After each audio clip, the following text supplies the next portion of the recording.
नमस्कार दोस्तों, आपके अपने चैनल हमारे संस्कार में आपका बहुत बहुत स्वागत है। आज हम आपके लिए लेकर आए हैं सावन के पहले शुक्रवार को महालक्ष्मी और माँ संतोषी की कथा। लेकिन उससे पहले अगर आप हमारे चैनल पर नए हैं और अभी तक आपने चैनल को सब्सक्राइब नहीं किया है तो आप सभी से निवेदन है कि हमारे चैनल को सब्सक्राइब करें, वीडियो को लाइक करें, ज़्यादा से ज़्यादा शेयर करें ताकि इस कथा के श्रवण का लाभ और लोगों को भी मिल सके। बेल आइकन को दबाना ना भूलें ताकि हमारी आगे आने वाली वीडियो की जानकारी नोटिफिकेशन के ज़रिए आपको मिल जाया करे। तो चलिए एक बार मेरे साथ प्यार से बोलिए, जय हो संतोषी माता की, जय हो महालक्ष्मी की, हर हर महादेव। आज सावन मास का पहला शुक्रवार है। सावन का महीना भगवान शिव को समर्पित होता है।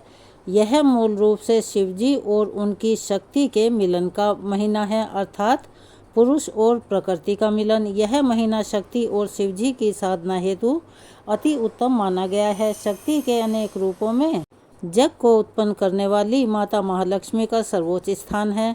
लक्ष्मी के 8 स्वरूपों में धन लक्ष्मी का स्थान हर व्यक्ति के लिए महत्वपूर्ण और श्रेष्ठ होता है।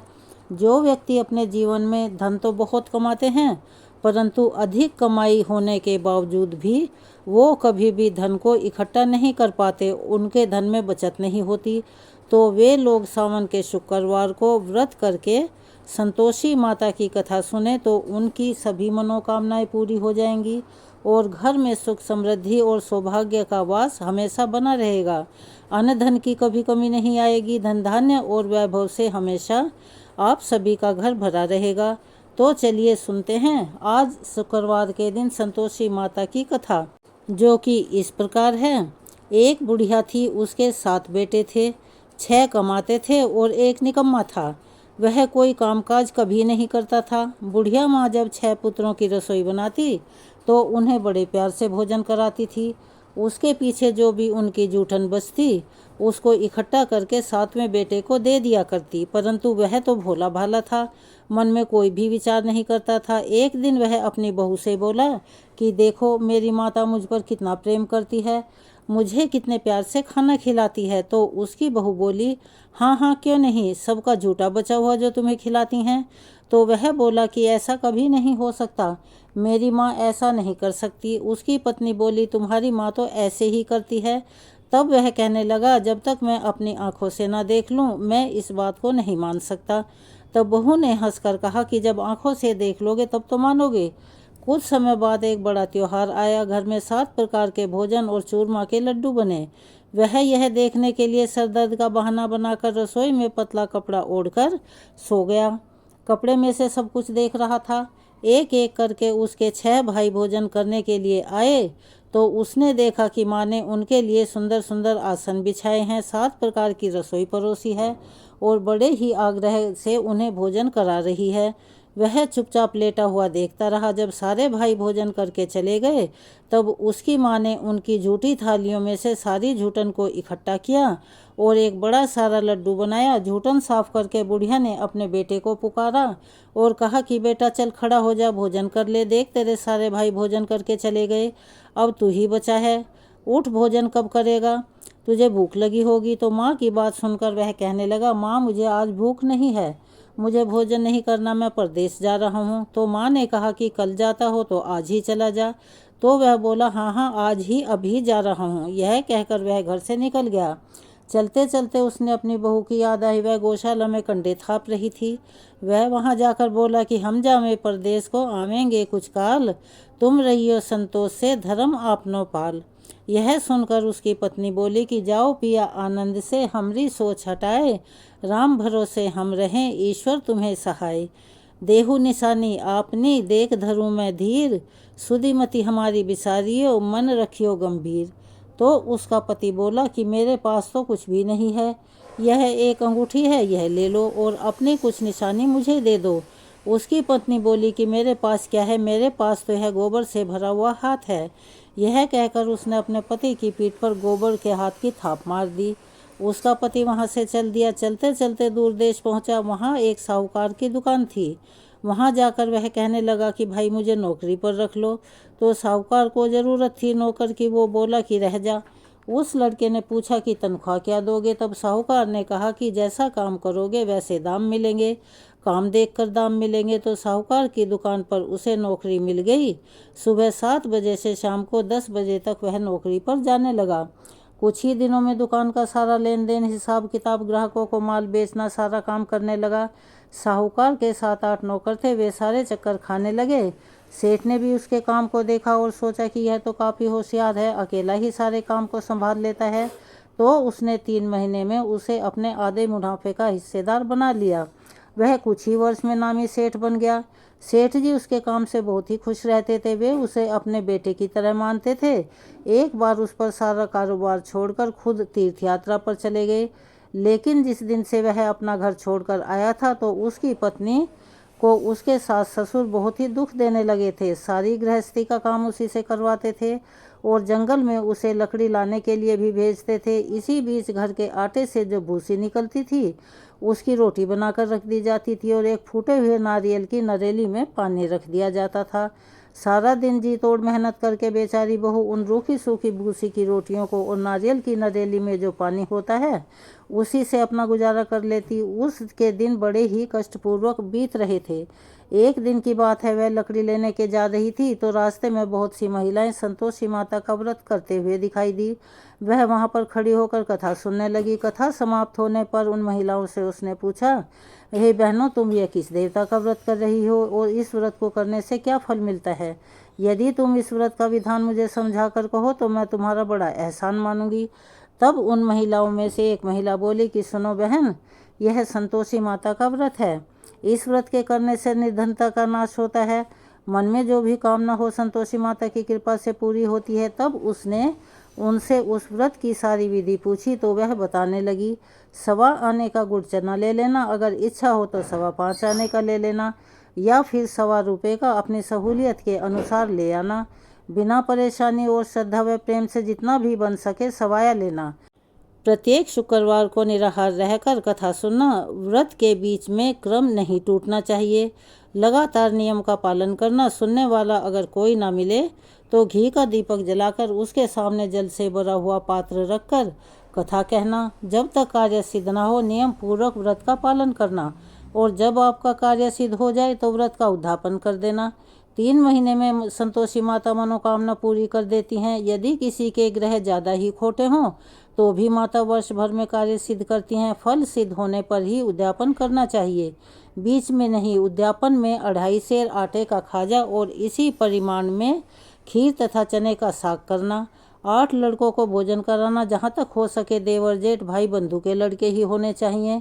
अगर ना मिलें तो रिश्तेदारों के या फिर आस पड़ोस के लड़के बुला लेना, उन्हें भोजन करवाना और यथाशक्ति दान दक्षिणा देकर माता का नियम पूरा करना। ध्यान रखना उस दिन घर में कोई भी खटाई ना खाए। अगर किसी ने खटाई खाई तो उसका फिर नुकसान उठाना पड़ता है। यह सारा विधान सुनकर बुढ़िया के लड़के की बहू वहाँ से चल पड़ी और मन ही मन सोच रही थी कि मैं संतोषी माता का व्रत अवश्य करूँगी। मुझे विश्वास है कि संतोषी माता मेरी सारी मनोकामनाएं पूर्ण करेंगी। तो उस दिन वह लकड़ी लाकर लकड़ियों को रास्ते में ही बेच दिया और उन पैसों से गुड़ और चना लेकर माता के व्रत की तैयारी करने लगी। गुड़ और चना लेकर जैसे ही वह जा रही थी तो रास्ते में उसे एक मंदिर दिखाई दिया। उस मंदिर को देख वह पूछने लगी, यह मंदिर किसका है? तो सारे लोग कहने लगे कि यह तो संतोषी माता का मंदिर है। यह सुनते ही वह भागकर माता के मंदिर में गई और माँ के चरणों में जाकर लौटने लगी। दीन होकर विनती करने लगी, माँ मैं निपट अज्ञानी हूँ, व्रत के नियम कुछ भी नहीं जानती, मैं बहुत दुखी हूँ। हे माता जगत जननी, मेरा दुख दूर कर, मैं तेरी शरण में आई हूँ। तो इस तरह उसके दीन वचन सुनकर माता को उस पर दया आ गई। एक शुक्रवार बीता था कि दूसरे ही शुक्रवार को उसके पति का पत्र आ गया और तीसरे शुक्रवार को उसका भेजा हुआ रुपया आ पहुंचा। यह देखकर जेठ जिठानी मुँह सिकोड़ने लगे। लड़के ताने देने लगे कि काकी के पास अब तो पत्र आने लगे हैं, रुपया आने लगा है, अब तो काकी की खातिर बढ़ जाएगी, अब तो काकी बुलाने से भी नहीं बोलेगी। तो यह सुनकर वह बेचारी बड़ी ही सरलता से कहती, भैया कागज आवे रुपया आवे तो हम सब के लिए ही अच्छा है। ऐसा कहकर आंखों में आंसू भरकर वह संतोषी माता के मंदिर में जाकर मातेश्वरी के चरणों में गिरकर रोने लगी और कहने लगी कि हे माँ, मैंने तुमसे पैसा कम मांगा था, मुझे पैसे से क्या काम है, मुझे तो अपने सुहाग से काम है। मैं तो अपने स्वामी के दर्शन और सेवा मांगती हूँ। तो संतोषी माता ने प्रसन्न होकर कहा कि जा बेटी, तेरा स्वामी जरूर घर पर आएगा। यह सुनकर वह खुशी से बावली होकर घर जाकर काम करने लगी। और उधर संतोषी माता विचार करने लगी कि इस भोली पुत्री को मैंने कह तो दिया कि तेरा पति घर आएगा, लेकिन आएगा कैसे? वह तो इसे स्वप्न में भी याद नहीं करता। उसे याद दिलाने के लिए तो मुझे ही जाना पड़ेगा। इस तरह माता ने उस बुढ़िया के बेटे के पास जाकर स्वप्न में कहने लगी कि साहूकार के बेटे सो रहा है या जाग रहा है। तो वह कहने लगा, माता सोया भी नहीं हूँ और जागा भी नहीं हूँ, कहो क्या हुआ क्या आज? तो वह माँ कहने लगी कि बेटा तेरे घर बार कुछ है या नहीं? वह बोला, मेरे पास सब कुछ है, माँ बाप है, बहू है, क्या कमी है? तब माँ बोली कि भोले पुत्र, तेरी बहू घोर कष्ट उठा रही है। जिस दिन से तू आया है तेरे माँ बाप भाई भौजाई उसे बहुत ही दुख दे रहे हैं। वह तेरे लिए तरस गई है, अब तू जा उसकी सुध ले। वह बोला कि हाँ माता जी, यह तो मुझे मालूम है, परंतु जाऊँ तो जाऊँ कैसे? परदेश की बात है, लेन देन का कोई हिसाब नहीं, कोई जाने का रास्ता नज़र नहीं आता, कैसे चला जाऊँ?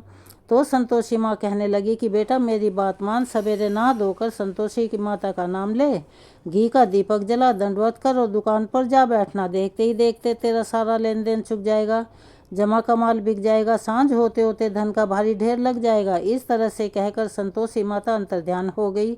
सुबह होते ही माता के कहे अनुसार स्नान करके संतोषी माता के नाम का घी का दीपक जलाकर वह दुकान पर जा बैठा। थोड़ी ही देर में रुपया लाने वाले रुपया लाने लगे, हिसाब लेने वाले हिसाब लेने लगे, देने वाले अपना उधार देने लगे। कोठे से भरे सामान के खरीदार नगद दामों में देकर सौदा करने लगे। शाम होते होते सारा सामान बिक गया, धन का भारी ढेर लग गया। इस तरह का चमत्कार देखकर वह बहुत ही खुश हुआ और माता का धन्यवाद करने लगा। उसके बाद में वह घर ले जाने के वास्ते गहना कपड़ा सामान खरीदने लगा और वहाँ के काम को निपटाकर तुरंत ही घर की ओर रवाना हो गया। उधर उसकी पत्नी जंगल में लकड़ी लेने के लिए जाती थी। लौटते वक्त वह माता जी के मंदिर में विश्राम करती। वह तो उसका रोजाना रुकने का स्थान था। धूल उड़ती हुई देखकर वह माता से पूछती है, हे माता, यह धूल कैसी उड़ रही है? तो माता कहती है कि हे पुत्री, तेरा पति घर आ रहा है, अब तो ऐसा कर लकड़ियों के 3 बोझ बना ले, एक नदी के किनारे रख, दूसरा मेरे मंदिर पर, वह तीसरा अपने सर पर। ये तेरा पति जब नदी के किनारे आएगा तो लकड़ियों का गट्ठर देखकर मोह पैदा होगा, वह यहाँ रुकेगा, नाश्ता पानी खाकर माँ से मिलने जाएगा। तब तू लकड़ियों का बोझ उठाकर जाना और चौक में डालकर जोर की आवाज़ लगाना कि लो सासू जी, लकड़ियों की गट्ठर लो, भूसी की रोटी दो और फूटे नारियल की नरेली में पानी दो। इतना कहकर फिर बोला कि आज मेहमान कौन आया है? तो वह संतोषी माता से बहुत अच्छा कहकर प्रसन्न मन से लकड़ियों के 3 गट्ठर बनाकर लाई। एक नदी के किनारे रखा, एक माता जी के मंदिर पर रख दिया। इतने में वहाँ पर एक मुसाफिर आ पहुँचा। सूखी लकड़ी देखकर उसकी इच्छा हुई कि यहीं पर विश्राम करूं और भोजन बना खा पी कर गाँव को जाऊं। इसी तरह सोचकर वह वहाँ रुक गया, भोजन बनाया, विश्राम करके शाम को गाँव को गया। सबसे बड़े प्रेम से मिला। उसी समय सिर पर लकड़ी का गट्ठर लिए हुए वह उतावली सी है और लकड़ियों का भारी बोझ आंगन में डालकर जोर से 3 आवाज़ें देती है। लो सासू जी, लकड़ियों का गट्ठर लो, भूसी की रोटी दो, फूटे नारियल की नरेली में पानी दो। माँ, आज मेहमान कौन आया है? यह सुनकर उसकी सास बाहर आकर अपने दिए हुए तानों को और कष्टों को भुलाने के लिए कहती है कि बहू, तुम ऐसा क्यों बोल रही हो? तेरा मालिक ही तो आया है। आप बैठ, मीठा भात खा, भोजन कर, कपड़े गहने पहन। उसकी आवाज़ सुनकर उसका पति बाहर आ जाता है। अंगूठी देखकर वह बुरी तरह से व्याकुल हो जाता है और अपनी माँ से पूछता है, माँ यह कौन है? तो उसकी माँ कहती है, बेटा यह तेरी बहू है, जब से तू गया है तब से सारे गांव में भटकती फिरती है, घर का कामकाज कुछ करती नहीं, 4 पहर आकर खा जाती है। तो वह बोला, ठीक है माँ, मैंने इसे भी देखा है और तुम्हें भी देखा है, अब मुझे दूसरे घर की चाबी दे दो, मैं उसी घर में रहूँगा। तब उसकी माँ बोली, ठीक है, जैसी तेरी मर्जी। यह कहकर उसने दूसरे घर की चाबी दे दी। तब वह दूसरे मकान की 3री मंजिल का कमरा खोलकर सारा सामान वहाँ पर सजा लेता है। एक ही दिन में राजा के महल जैसा ठाट बाट हो जाता है। दोनों पति पत्नी हंसी खुशी सुखपूर्वक रहने लगते हैं। इतने में ही अगला शुक्रवार आ जाता है। तो वह अपने पति से कहती है कि मुझे संतोषी माता के व्रत का उद्यापन करना है। तो उसका पति कहता है कि खुशी से कर लो। तो यह सुन वह बड़ी ही खुशी से संतोषी माता के व्रत के उद्यापन की तैयारी करने लगी। सारी तैयारी करके जेठानी के लड़कों को भोजन के लिए कहने गई। जेठ के घर जाकर जेठानियों से कहा कि मैं शुक्रवार के व्रत का उद्यापन कर रही हूँ, तुम बच्चों को भोजन करने के लिए भेज देना। तो जेठानियों ने उसके सामने तो बड़ी खुशी खुशी हाँ कर दी, परंतु पीछे से अपने बच्चों को सिखाने लगी, देखो बच्चों, तुम भोजन के समय सबके सब खटाई मांगना, जिससे तुम्हारे काकी के व्रत का उद्यापन पूरा न हो। तो बच्चों ने कहा ठीक है। जैसे ही उद्यापन का दिन आया, लड़के अपने काकी के घर भोजन करने के लिए आए। वहाँ पर बड़ी ही श्रद्धापूर्वक विधि विधान से संतोषी माता की पूजा की गई और व्रत कथा भी सुनी। व्रत कथा समाप्त होने पर बहू ने संतोषी माता से कहा कि हे माँ, मेरी मनोकामना पूर्ण हो गई है। आज मैं आपके इस व्रत का उद्यापन कर रही हूँ। कोई गलती हो गई हो तो क्षमा करना। पूजा पाठ समाप्त होने पर बच्चों को भोजन परोसा गया। जैसे ही खीर परोसी गई, पेट भर खीर खाई और बाद में कहने लगे कि हमें तो काकी खटाई दो, खीर खाना हमको नहीं भाता। आपने डाल दी थी इसीलिए हमने खा ली, परंतु हमें तो अरुचि हो रही है, मेरा तो मन घबरा रहा है। तो वह कहने लगी कि बेटा, खटाई तो आज किसी को नहीं दी जाएगी, यह तो संतोषी माता का प्रसाद है। तो वह सारे के सारे लड़के उठकर खड़े हो गए और बोले कि पैसा लाओ, अगर खटाई नहीं दे सकती तो काकी कुछ पैसे लाकर दे दो। भोली बहू थी, जानती कुछ थी नहीं, तो उसने अज्ञानतावश उन्हीं पैसे दे दिए। पैसे लेकर वह लड़के सीधे दुकान पर गए और वहां से जाकर इमली ले आए और उसी समय खाने लगे। यह देखकर माता बहुत ही क्रोधित हो गई और उसने बहू पर कोप किया। माता के कोप के वश राजा के दूत उसी समय आकर उसके पति को पकड़ कर ले गए। जेठ जेठानी तरह तरह के कठोर वचन कहने लगे कि लूटपाट कर धन इकट्ठा कर लाया, अब सब मालूम पड़ जाएगा जब जेल की मार खाएगा। यह वचन सुनकर बहू से सहन नहीं हुए, वह रोती हुई माता जी के मंदिर में गई और कहने लगी कि हे माता, तूने यह क्या किया, हंसाकर अब क्यों मुझे रुला दिया। तो माता बोली कि बेटी, तूने मेरा उद्यापन करके मेरा व्रत भंग किया है। तो वह कहने लगी कि माँ, मैंने कोई अपराध नहीं किया, मैंने तो भूल से लड़कों को पैसे दे दिए थे, मुझे क्या पता था कि वे खटाई खाएंगे, मैंने तो कोई अपराध किया ही नहीं, मुझे क्षमा करो, फिर से तुम्हारा उद्यापन करूंगी। तो माँ बोली कि ठीक है बेटा, अब की बार भूल मत करना। तो वह बोली कि माँ, अब की बार भूल नहीं होगी, पर तुम मुझे बताओ कि मेरे पति कैसे आएंगे। तब संतोषी माता बोली कि जा पुत्री, तेरा पति तुझे रास्ते में ही आता हुआ मिलेगा। यह सुनकर वह बड़ी ही खुशी से घर की ओर चल पड़ी। रास्ते में उसका पति आता हुआ दिखाई दिया तो उसने पूछा कि आप कहाँ चले गए थे।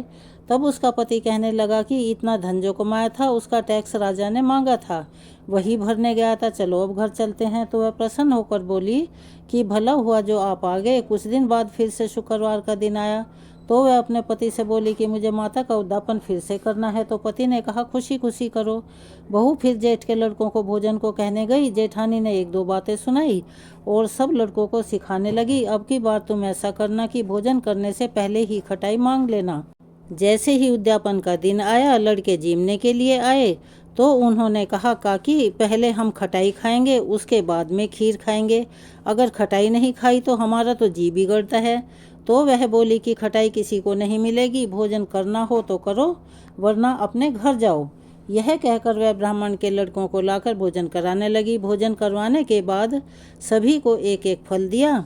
इससे संतोषी माता बहुत ही प्रसन्न हुई। माता की कृपा होते ही 9वें महीने उसको चंद्रमा के समान एक सुंदर पुत्र हुआ। पुत्र को पाकर प्रतिदिन वह माता जी के मंदिर में जाने लगी। माता ने सोचा कि यह तो रोज आती है, आज क्यों ना मैं इसके घर चलूं। ऐसा विचार करके माता ने भयानक रूप बनाया। गुड़ चने से सना मुख, ऊपर सूंड के समान होंठ, उस पर मक्खियां भिनभिना रही हैं। जैसे ही उसके घर पर दहलीज पर पैर रखा तो उसकी सास चिल्लाई, देखो रे कोई चुड़ैल डाकिन चली आ रही है, अरे लड़को इसे भगाओ नहीं तो यह किसी को खा जाएगी। तो लड़के उसे भगाने लगे। सबने चिल्ला चिल्ला कर खिड़कियां बंद कर ली। बहू रोशनदान में से देख रही थी, वह तो माता को देखते ही चिल्लाने लगी, आज मेरी माता मेरे घर पर आई है। वह अपने बच्चे को दूध पीने से हटाती है और भाग पड़ती है। इतने में ही उसकी सास का क्रोध फूट पड़ा। वह बोली, इतनी भी क्या उतावली हो गई जो बच्चे को ही पटक दिया। इतने में माँ के प्रताप से वहाँ पर घर में लड़के ही लड़के नजर आने लगे। तो सासू की बात सुनकर बहू कहती है कि माँ, मैं जिसका व्रत करती हूँ यह वही संतोषी माता हैं, मुझे सब कुछ संतोषी माता की कृपा से ही प्राप्त हुआ है। तो यह सुनकर सभी ने माता के चरण पकड़ लिए और विनती करके कहने लगे, हे माँ, हम मूर्ख हैं, अज्ञानी हैं, हम तुम्हारे व्रत की विधि नहीं जानते, इसीलिए तुम्हारा व्रत भंग कर हमने बहुत ही बड़ा अपराध किया है। हे जगत जननी माता, आप हमारा अपराध क्षमा करो। इस प्रकार उन सबके क्षमा मांगने पर माता प्रसन्न हुई और सभी को आशीर्वाद देते हुए वापस चली गई। संतोषी माता, जैसा आपने बहू को फल दिया वैसा सबको देना। जो आपकी कथा पढ़े, व्रत करे, उसका मनोरथ पूर्ण करना। तो चलो एक बार प्यार से बोलो, संतोषी माता की जय। हर कथा को कहने के बाद लपसी तपसी की कहानी सुनने का भी विधान है। एक लपसी था, एक तपसी था। तपसी हमेशा भगवान की तपस्या किया करता था, लेकिन उसे चोरी करने की बुरी आदत थी। लपसी हमेशा सवा सेर की लापसी बनाता और पहले भगवान को भोग लगाता, उसके बाद स्वयं भोजन करता। दोनों भाइयों का यही नियम था। एक दिन किसी बात को लेकर दोनों में कहासुनी हो गई तो तपसी बोला कि मैं रोजाना भगवान की तपस्या करता हूँ, इसीलिए मैं बड़ा हूँ। लपसी बोला कि मैं रोज भगवान को सवा सेर लापसी का भोग लगाता हूँ, इसलिए मैं बड़ा हूँ। ऐसा कहते हुए दोनों जोर जोर से लड़ने लगे। तभी वहाँ से नारद जी गुजर रहे थे। दोनों को लड़ता हुआ देखकर वहाँ आए और उनसे पूछा कि तुम दोनों क्यों लड़ रहे हो भाई। तो दोनों ने अपने आप को बड़ा बताया, साथ में बड़ा होने का कारण भी बताया। तो नारद जी बोले कि मैं तुम्हारा फैसला कर दूंगा, लेकिन मैं कल आऊँगा और बता दूंगा कि तुम दोनों में कौन बड़ा है। दूसरे दिन लपसी और तपसी नहाकर अपनी रोज की भक्ति करने आए। तो नारद जी ने छुपकर 1.25 करोड़ की एक एक अंगूठी उन दोनों के आगे रख दी। जैसे ही भक्ति करते हुए तपसी की नज़र उस अंगूठी पर पड़ी तो उसने चुपचाप से उठाई और अपने पैर के नीचे दबा ली। लपसी की नज़र अंगूठी पर पड़ी, लेकिन उसने ध्यान नहीं दिया।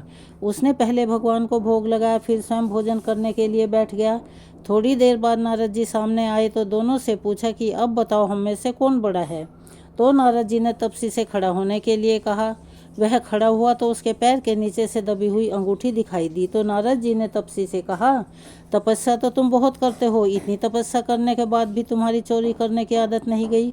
यह अंगूठी मैंने ही तुम दोनों के आगे रखी थी। मैं यह देखना चाहता था कि तुम दोनों में से किसके मन में लालच है। तो तूने तो अंगूठी दिखाई पड़ते ही झट से अपने पैर के नीचे दबा ली। लेकिन लपसी का ध्यान अंगूठी पर जाने के बाद भी लपसी ने अंगूठी को ना ही उठाया और ना ही ध्यान दिया। उसने सिर्फ अपने भगवान जी में ही अपना ध्यान रखा, उन्हें भोग लगाया और बाद में स्वयं भोजन करने लगा। इसीलिए लपसी बड़ा है और तुम्हें तुम्हारी तपस्या का कोई भी फल नहीं मिलने वाला। चाहे जितनी मर्जी तुम तपस्या कर लो, तुम्हें इसका कोई भी फल नहीं मिलेगा। तो तपसी को यह बात सुनकर बहुत ही दुख हुआ और वह शर्मिंदा होकर नारद जी से माफ़ी मांगने लगा और कहने लगा कि आज तक की मेरी गलती माफ़ करो और मुझे बताओ कि मुझे मेरी तपस्या का फल कैसे मिलेगा। आज के बाद कभी भी मैं चोरी नहीं करूँगा। तो नारद जी ने कहा कि यदि कोई गाय और कुत्ते की रोटी नहीं बनाएगा तो उसका फल तुझे मिलेगा। यदि कोई आदमी ब्राह्मण को भोजन करवाकर उसे दक्षिणा नहीं देगा तो उसका फल भी तुझे ही मिलेगा। अगर किसी को कोई सूट या साड़ी दान में देते हैं और उसके साथ ब्लाउज नहीं देंगे या उसके ऊपर भेंट स्वरूप कुछ रुपए नहीं देंगे तो उसका फल भी तुझे ही मिलेगा। अगर कोई व्यक्ति दिए से दिया जलाएगा उसका फल भी तुझे ही मिलेगा। अगर कोई औरत आंगन लीप कर चौका नहीं लीपेगी तो उसका फल भी तुझे ही मिलेगा। यदि कोई व्रत कथा में सारी कहानी सुन ले लेकिन तुम्हारी कहानी ना सुने तो उसका फल भी तुझे ही मिलेगा। उसी दिन से हर व्रत कथा और कहानी के साथ लपसी तपसी की कहानी कहीं और सुनी जाने लगी। इस कथा को पढ़ने में अगर कोई भूल चूक हुई हो तो माता संतोषी हम सभी को माफ़ करें। अगर आप हमारे चैनल पर नए हैं और अभी तक आपने चैनल को सब्सक्राइब नहीं किया है तो आप सभी से निवेदन है कि आप हमारे चैनल को सब्सक्राइब करें, वीडियो को लाइक करें, ज़्यादा से ज़्यादा शेयर करें ताकि इस कथा के श्रवण का लाभ और लोगों को भी मिल सके। बेल आइकन को दबाना ना भूलें ताकि हमारी आगे आने वाली वीडियो की जानकारी आपको नोटिफिकेशन के जरिए मिल जाया करे। और कमेंट्स बॉक्स में ओम नमः शिवाय, हर हर महादेव, जय संतोषी माता लिखना ना भूलें। अपना सहयोग और प्यार हमें ऐसे ही प्रदान करते रहें। धन्यवाद।